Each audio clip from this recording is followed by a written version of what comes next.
2023 సంవత్సరం నవంబర్లో 408 రూపాయలకి వైష్ణవి ఫర్మ్ మేము సప్లై చేస్తామనంటే వాళ్ళకి L1 టెండర్ L1 బిడ్డర్ వాళ్ళు. మిగతా వాళ్ళని కూడా L2 L3 L4 ఎవరైతే ఉన్నారో మీరు ఇదే రేట్ కనుక మీరు కూడా ఇవ్వగలిగితే మీకు ఒక 35% ఇస్తామన్నారండి. ఇదే AR డైరీ అంటే అప్పటి తర్వాత ఒక 6 నెలలకి మేము 320 రూపాయలకి ఇచ్చేస్తామన్నారు కదా. ఇదే AR డైరీ ఆ రోజున 408 రూపాయలకి ఇవ్వడానికి కూడా నాట్ విల్లింగ్ అని రాసిచ్చారు.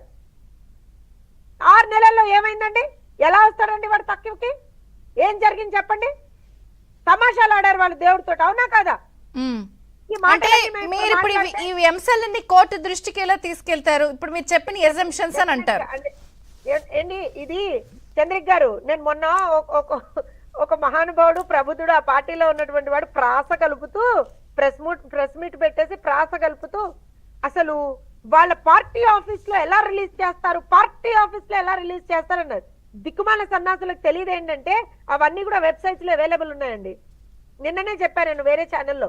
ఒకవేళ మరి అది అవైలబుల్ ఉన్నాయని చెప్పి మరి తర్వాత ఏం చేస్తారంటే, ఇప్పుడు ఫర్ ఎగ్జాంపుల్ వాళ్ళ గవర్నమెంట్ లేదు కాబట్టి I don't think they can middle with it, but it is freely available అండి. ఇప్పుడు నేను కోట్ చేసినటువంటి డాక్యుమెంట్స్ అన్ని కూడా వెబ్సైట్స్ లో అవైలబుల్ ఉన్నాయండి.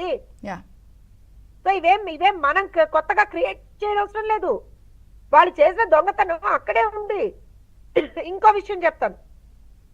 ఇవన్నీ జరిగిన తర్వాత కూడా ఇప్పటికీ నిస్సిగ్గుగా బయటకు వచ్చి మేమేం చేయలేదు అని చెప్తున్నారు. దేవుడితో రాజకీయమా అంటున్నారు. వీళ్ళ పార్టీలో ఉన్నటువంటి ఆ పార్టీ అధినేత, ఆయన పేరు తీసుకోవడం కూడా నాకు ఇవాళ ఇష్టం అవ్వట్లేదు నిజంగా. ఎందుకంటే దేవుడితో రాజకీయం చేశాడు, నాకు నిజంగా ఆ పేరు తీసుకోవడం కూడా ఇష్టం అవ్వట్లేదు. మాజీ ముఖ్యమంత్రి పులివెందుల ఎమ్మెల్యే. నేనేమంటాను అనంటే, ఒక ప్రెస్ మీట్ పెట్టి అప్పుడైతే జూలైలో బయటకు వస్తే చంద్రబాబు నాయుడు రాజకీయం చేయాలనుకున్నారు కాబట్టే సెప్టెంబర్ వరకు బయట పెట్టలేదని చెప్పి పిచ్చివాగుడు వాగారు. నేను ఒకటే చెప్తున్నాను, రాజకీయమే చెయ్యాలి అని అనుకుంటే తెలుగుదేశం పార్టీ కావచ్చు, కూటమి ప్రభుత్వం కావచ్చు, రాజకీయమే చెయ్యాలి అని అనుకుంటే ఒక్కొక్కడికి చాకిరీలు పెట్టి వదిలేవాళ్ళం ఆ రోజు నుంచి. ఇది ప్రజల మనోభావాలకు సంబంధించినటువంటి అంశం, కోట్లాది మంది భక్తుల మనోభావాలకు సంబంధించినటువంటి అంశం, దేవుడికి సంబంధించినటువంటి అంశం. అందుకే మేము కనీసం అసలు రాజకీయం అనేటువంటి పదం కూడా దరిదాపులలోకి రానివ్వలేదు.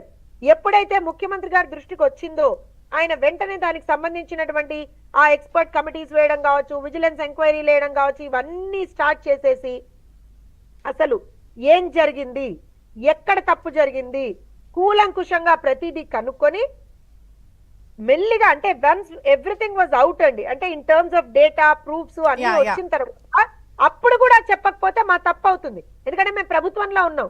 ఖచ్చితంగా ఒక రాష్ట్ర ముఖ్యమంత్రిగా, ఒక బాధ్యతాయుతమైనటువంటి పౌరుడిగా చంద్రబాబు నాయుడు గారు ప్రజలకి ఆ రోజున ఇలా వాళ్ళు చేశారు, కానీ మేం దాన్ని రెక్టిఫై చేసేసాం. Nothing to worry. ఇప్పుడు దేవదేవుడి సన్నిధిలో ఏ విధమైనటువంటి అపచారం జరగట్లేదు. భక్తులందరూ చాలా చాలా ఏమంటారు అంటే భక్తి శ్రద్ధలతో ఏదైతే మీరు దేవుడి దగ్గరకు వెళ్తున్నారో అన్ని కంటిన్యూ చేయండి. Nothing is wrong. ఎవ్రీథింగ్ మేము చేస్తున్నాం, ప్రక్షాళన చేస్తున్నాం. సంప్రోక్షణ నుంచి స్టార్ట్ చేసామండి. మేము ప్యూరిఫికేషన్ చేసాం, ఇన్వెస్టిగేషన్ చేస్తాం. ఎందుకంటే ఇప్పుడు దీంతో పాటు